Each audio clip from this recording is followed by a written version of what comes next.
My first memory of a ruffed grouse was when I was a kid, probably 8 or 9 years old. My dad and my grandfather used to keep these old hunting journals back in the early 80s. I would read through, getting excited about the next morning's deer hunt, but what would always stick out to me was grouse. I would always read that my dad saw 3 ruffed grouse this morning. My grandfather saw 4 ruffed grouse the next morning.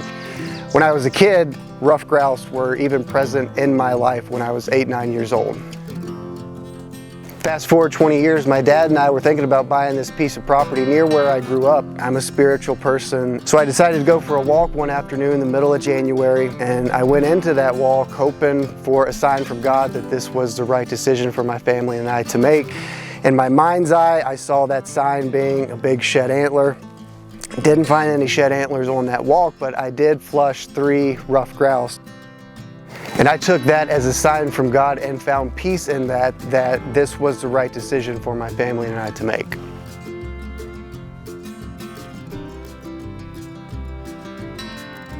And as I learned more about grouse in Appalachia and their declining populations, I wanted to do something to give back to the species that I was learning represented a big spiritual part of who I am.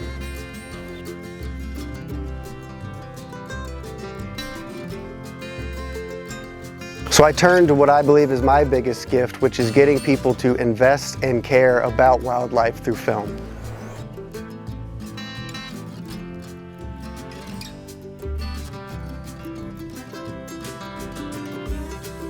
But of all the animals that I've filmed all over the world, nothing moves the needle more for me than filming a ruffed grouse on a spring morning.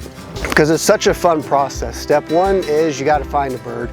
So you go for a walk in the morning, listening for drumming. When you do hear one drum, you sneak in as close as you can. When you get close, then you get to play detective and you're looking for sign or a rock or a log or what would make sense for that grouse to drum in this specific spot.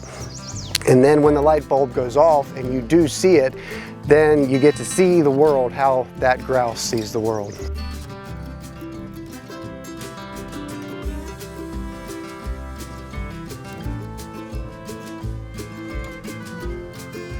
And it's such a gift to be so close to a bird that is otherwise so secretive. And not just a grouse on a drumming log, but the entire theater on a spring morning, seeing the woods come to life, hearing all the bird life, the different bird songs throughout the course of the spring.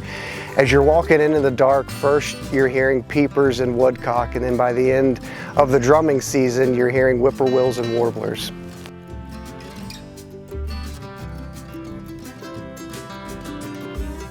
And get to sit so close to a bird that means so much to me and sit and observe and learn and be quiet and share the woods with.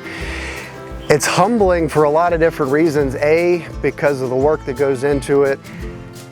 When it works out, you feel like you've won the lottery and you're the luckiest guy in the world. When he picks a different spot and you get to listen to him drum 20, 30, 40 yards away, you are reminded every 3 to 5 minutes what an abject failure you are that morning by picking the wrong spot. But when he is in front of you and he drums and you literally feel it in your heart and your soul and in your chest, I am taken back by how rare of an experience that is, and I remind myself how fortunate I am to get to experience it.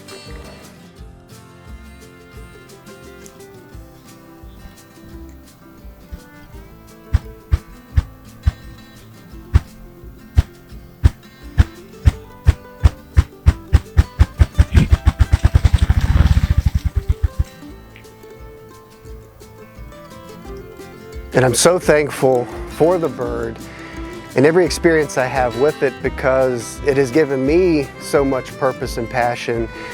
And I feel like as a steward, as a conservationist, it's my responsibility to try to reciprocate in some form of fashion what it's given to me and try to give back to the species and ensure that it always has a future.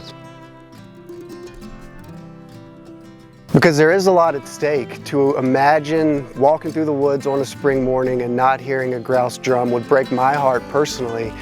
But to imagine these mountains losing in perpetuity one of its most iconic species, one of its most iconic sounds, and an animal so representative of what life in Appalachia is like would be not just a huge loss to me personally, but our entire forest ecosystem.